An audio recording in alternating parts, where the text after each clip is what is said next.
Hello, in this video I'm gonna show you how to enter one-time boot menu on HP ProBook 450.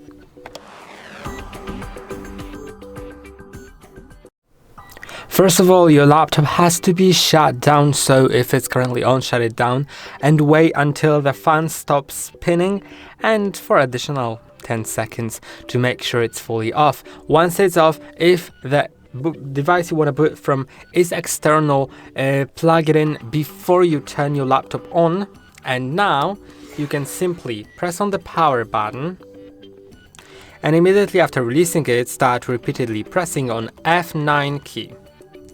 When it shows F9 boot device options on your screen, you can release the F9 key and now you'll see this screen. If you see this screen, then you've gotten to the one-time boot menu. Now you can select the device you want to boot from. Well, let's select notebook hard drive. And I'll probably boot into system. And that's all for today. Don't forget to like and subscribe. See you next time.